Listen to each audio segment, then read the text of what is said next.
The next Bioshock game changes leaders after development turmoil, reports Jason Schreier. Oh, Take-Two Interactive Software's they're overhauling parts of their next Bioshock game and shaking up management after senior executives expressed they were unhappy with its development, according to people familiar with the situation. The new Bioshock game, which is being produced by Cloud Chamber, recently failed a review by executives at 2K Game. The publisher subsidiary of Take-Two said the people who weren't authorized to discuss private information and asked not to be identified. The game's narrative was identified as an area that was particularly in need of improvement and will be revamped in the coming months, the people said. They specifically didn't like the story. 2K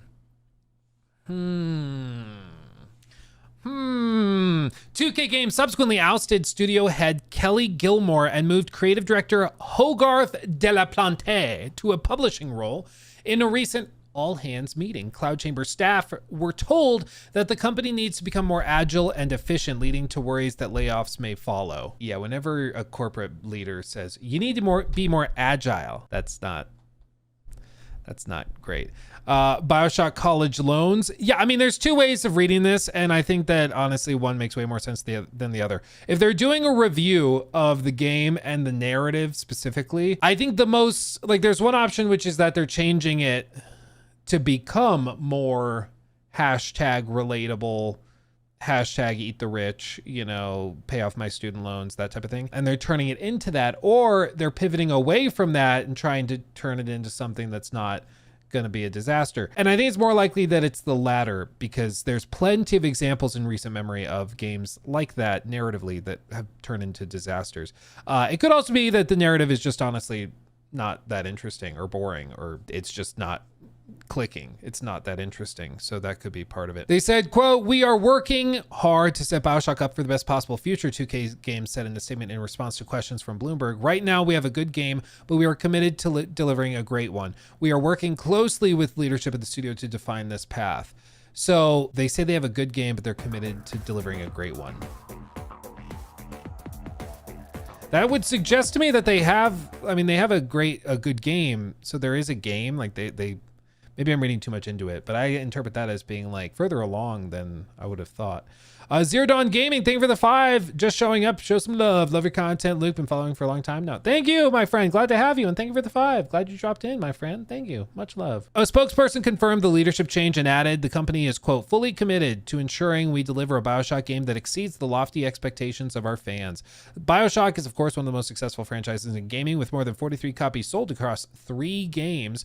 2K's Games hasn't released a new entry in the series since 2013's Bioshock Infinite. The 4th Bioshock has been in development for more than a decade and has shifted between multiple studios. In 2019, Take-Two announced that the new Bioshock game was in development at Cloud Chamber, which has branches in Novato, California, and in Montreal, but the company has remained quiet about the game since then. And 2K Games is also developing a remake of the first Bioshock game, but that was shelved earlier this year, according to people familiar with the plans. Damn it! I didn't know they had shelved it. I guess I blocked that out. Forgot about it, unless this is when he's breaking the news. Anyway, it's been in development there 6 years, and it just failed a review specifically with the story. Let's look up these people. Hogarth de la Plante was moved to publishing and was previously the creative director. Okay, let's see. I'm very intrigued by this. And the other person was Kelly Gilmore. So Hogarth de la Plante, creative director on this project. He was just booted and demoted down into a publishing position. Also a certified flight instructor. Interesting. So franchise creative director. He's been franchise creative director, I'm assuming, on Bioshock for 3 months. Or are they saying they moved him to this role and now he's franchise creative director, which they would consider publishing? I'm not sure. This could be, does the article say when this happened? It just recently failed. So it could be within 3 months. So it's possible that it happened. But anyway, he's now working in publishing, which might be this role. So maybe it's a promotion, honestly. I can't tell. But prior to that, he worked as creative director at Cloud Chamber for 7 years. Bioshock, this is a big project, and now he's not doing that anymore. Prior to that, he was senior art director, Autodesk. Okay. On the Autodesk brand team. And prior to that, he was at Red Accent Studios. Prior to that, contract publishing art director, creative lead at Microsoft, 2K Marin as art director, environmental artist. So he didn't really, I mean, he's been around forever, but he didn't have a lot of like big name credits and stuff. Post shipping of Microsoft Flight Simulator back in 2012, which makes sense because he's a certified flight instructor. So yeah, interesting. Didn't have like the craziest resume, it seemed, but he's been the creative director for 7 years on the project. And then Kelly Gilmore, let's see, was promoted. Yeah, so for 7 years since the beginning, going between Nevada and Montreal, and is the global studio head. And they said in the article that Kelly straight up ousted her. So she's gone. She's gone. And prior to that was executive producer and director of marketing at Firaxis, who does like all those sim games that I love dearly. But was executive producer and director of marketing over there before being the studio head at Cloud Chamber. So they straight up went like scorched earth and fired her and moved him out of creative director position into like a publishing role and are overhauling the story. I mean, I'm glad they're fixing it if it's a problem. Not a lot of great games are in development for 7 years and then have the top people fired and then the entire story redone. Like that's not a lot of Game of the Year contenders have that in their story. You know, it's the same thing when you're like, not a lot of successful marriages start out with like threats of divorce on the wedding night. You know, it's like sometimes it's a red flag. Oh, that's not great. That's not great. Because bear in mind, like it should be done by now. They've been working on it for 6-7 years and they're restarting the story. Or like reworking it completely. But I mean, this is the other thing. There's the other way to look at this, which is that it's actually really good. Because remember, one of the things we've said about games like Suicide Squad, Saints Row Reboot, Forspoken, unfortunately, there's a lot of examples, but there just are. But we've said with these games, how did they end up coming out when the writing is so horrible and they had literally no idea it was going to be received poorly? Like how on earth, Veilguard, yeah, how on earth do they get across the finish line and then they release and people are genuinely surprised that everybody else finds the dialogue cringy or they find these side quests super cringy? Like, how does that happen? And I think it's because of a failure of actual reviewing. Nobody wants to be the bad guy and say, no, that sucks. Yeah, it's kind of like an echo chamber, but it's also like this desire to just be a team player and be like, that's awesome. Yeah, Luke, you did that. That's a great scene. You wrote a great scene. Maybe the scene sucks and you should tell me that. You know, it doesn't, at the end of the day, we're making a product, right? So like if the scene sucks, cut the scene. If the quest sucks, cut the quest. If this character is annoying as hell and everybody hates them, cut the character. Even if I think they're super relatable, like cut them. So maybe this is just honestly a reflection of that.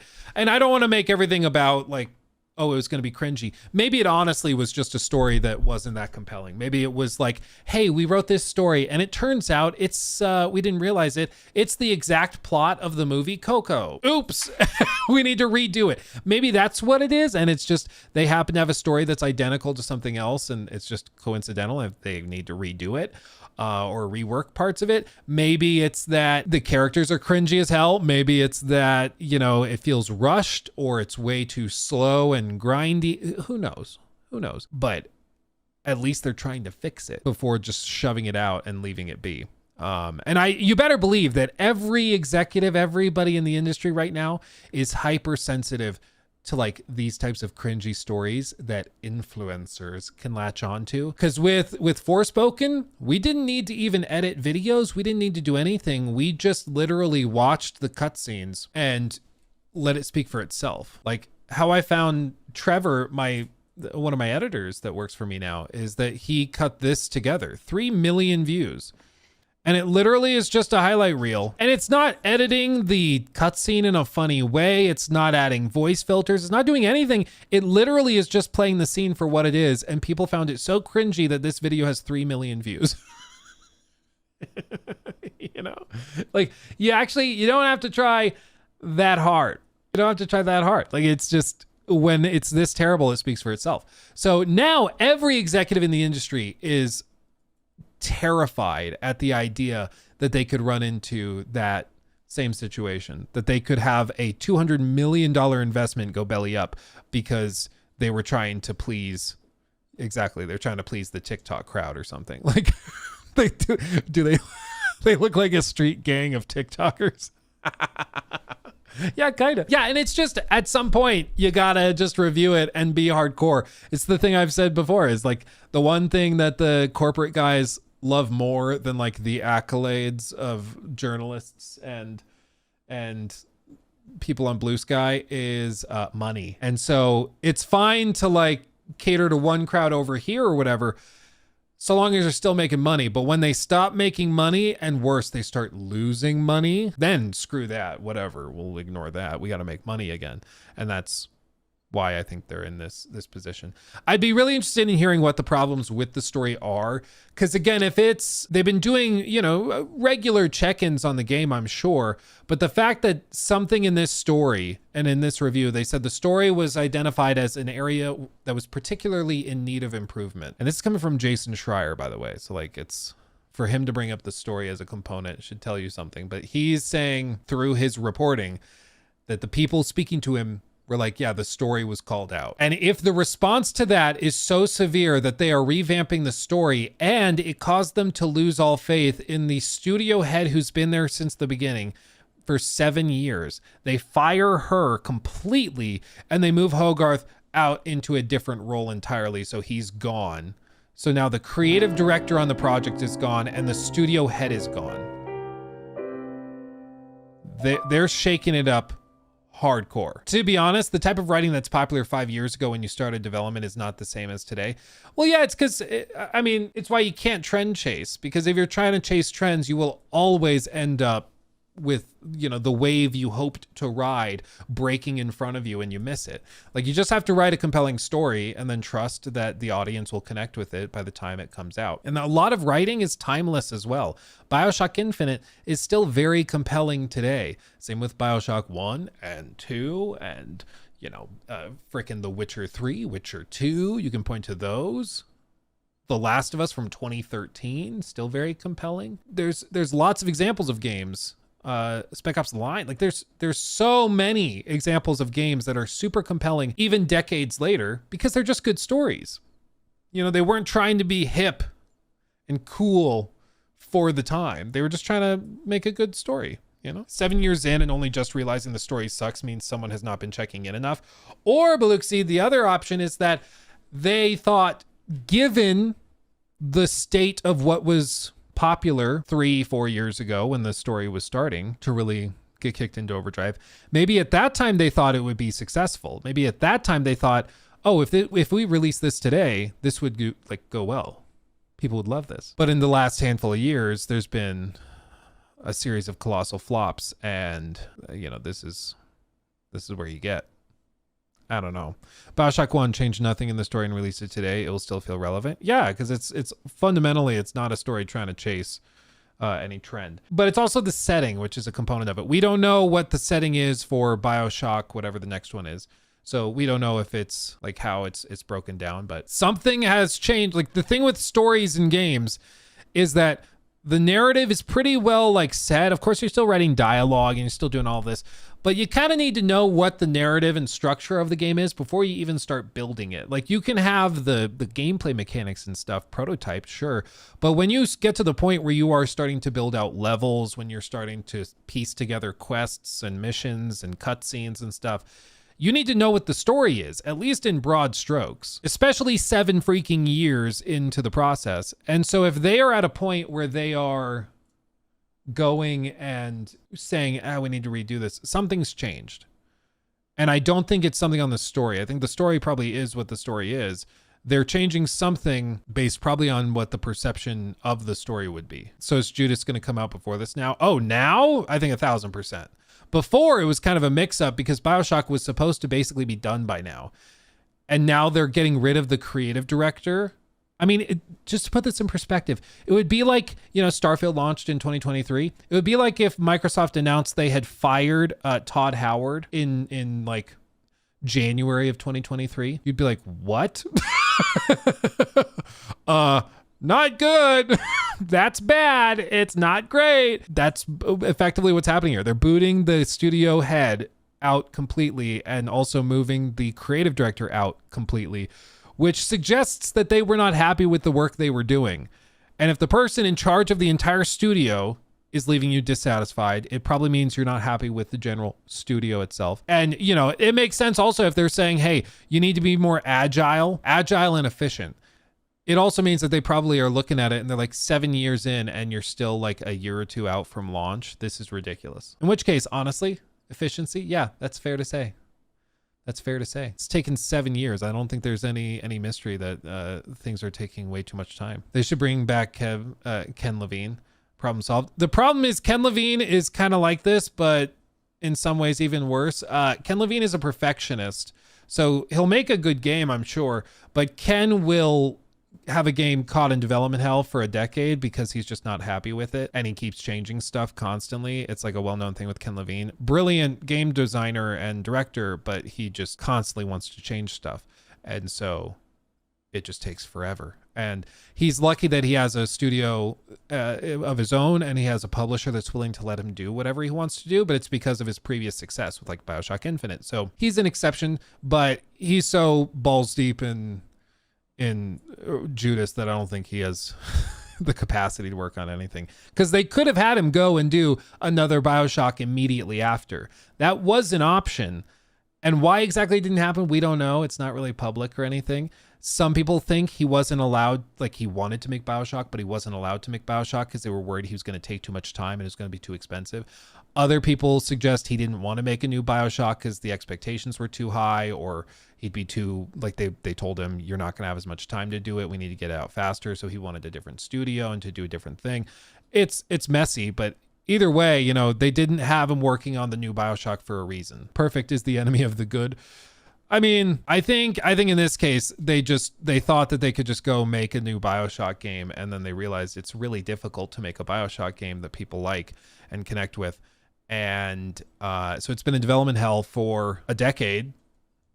And it's been at this studio for 7 years, and now they're scrapping huge chunks of it. Like, what are we doing? It's mind-blowing that any publisher will allow a project to even go 1 year or past 1 year without clear direction. Well, I think they do have clear direction, but then also like an executive might change their mind or shift around. It's really hard to say. What I will say, and I won't be too specific, is I spoke to somebody earlier this year who would know what was going on with the Bioshock project. And at that time, earlier this year, there was a lot of positivity and they really thought that they were like on track, and it was probably sooner rather than later. And they were in the home stretch. I think the exact phrase they used was, it's in the home stretch. So hearing this, I'm sure it's a surprise to the studio as well that they failed that checkup and management is not happy with it. Senior executives said they were unhappy with development, and they specifically pointed out the game's narrative. It really makes me wonder, dude. It really makes me wonder if we were going to have another Dragon Age Veilguard or something on our hands, and they came in and said, nope, not anymore. Fix it. Change it. I wonder. If something like that is happening, I bet we hear from leaks and stuff that, can you believe the nasty executives didn't want us having a... It was going to be a cool mission where everybody sits in a circle, and yes, you have drums, and then everybody's jerking each other. It sounds weird, but it was going to be super cool. And they're so mean getting us to stop it and not put it in the game. I really wonder if something like that's happening, where the executives just finally came in and were like, okay, enough's enough. We're not doing this. This sucks.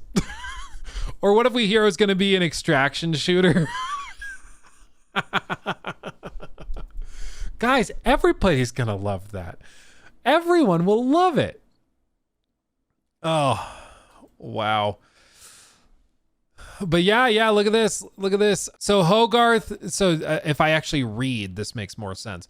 Hogarth said specifically, this happened 3 months ago. Very excited to have moved into the 2K Publishing Group as franchise creative director. More details to come as my role and work spin up. And he specifically labeled it as creative director, AAA video games, VR, and brand. So it sounds like he got promoted. She got fired. She hasn't updated her page or anything. Yeah, her stuff still says she's there. So she hasn't updated her page. She was still posting 3 weeks ago. Interesting. I went from being like, ooh, new Bioshock to, oh God, here we go again. Here we go again. We can't have nice things. Bummer, dude. Bummer. Learning to code right now? No, she's probably learning how to use ChatGPT. I don't know, to code. That apparently is the new vibe. I mean, are we really that shocked BioWare is having... BioWare. Huh! Freudian slip. Bioshock. Are we really shocked that Bioshock is having trouble in development at this point? A decade, well, over a decade. It's been 12 years since Bioshock Infinite. Like literally 12 since the last game. And it's not for lack of trying. They've been trying to make this since then. But initially it was going to be made at the same studio. That studio gets shut down. Ken Levine gets his own studio revved up and they make a brand new studio that's just for Bioshock and they work on it for ages. And now this, and they're firing the people in charge, moving them around it to different positions and rewriting stuff. It's just, wow. I was a child when the last one came out. Yeah, dude. I was what, like 15, 16 years old when the last one came out? Damn. Oh, Corey's in here. I can't imagine the pressure to try something to follow what came before the Bioshock series. It has to be insane for them. Dude, it's like, and especially, it's been so long that like rose-tinted glasses come into it as well. Where like, if you released Bioshock Infinite today, I'm sure people have things to nitpick about and throw fits over it. Like, I'm sure. But because it's been so long, we also look at it extra fondly because we're like, oh, I remember playing that when I was 15, 16, whatever it was. And it was so special and so magical at like through a child's eyes. So the expectations are even higher. And then just as a matter of like the reality of the business, I'm sure 2K's looking at it and they're like, well, it's not just the 7 years, it's the decade plus of development cost we need to recoup with this. And so every year that you take, we need extra money to justify it. And we need extra this and extra that. And it just becomes increasingly more difficult to break even. It's the same thing that happened with Veilguard, where they're working on that game for a decade and it restarts development two or three separate times with 2 different creative directors, or I think it was 3 actually. And at some point it's like the math just doesn't work. Like you will never break even. Like you've spent so much money over the decade. We just want to hit this threshold. Like it's not even about profitability anymore. It's just about saving face a little bit and getting some cash back. But man, the frustrating thing, if it's like, especially with the narrative component, is like you guys mentioned, this being something that's established for a while. I mean, it's not like they just pitched the story yesterday. I'm sure this comes as an extra shock. It's one thing if the game is like technologically falling behind, or if it's got, you know, like those old stories of Mass Effect Andromeda, where every time they'd introduce a new system, something else would break. And like, we added the lip sync system and it broke the AI in combat for some reason. And there's just always something that's breaking.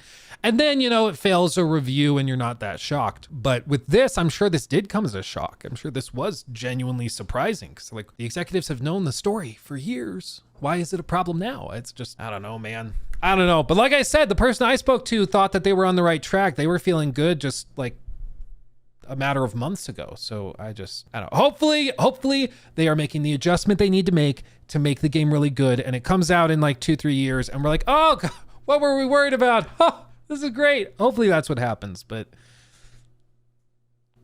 again, like games that have trouble in development often have trouble come release because there's a reason they were having trouble in development. And I hope they figure it out, because Bioshock is so freaking good as a franchise. I hope they can do it justice, but my goodness.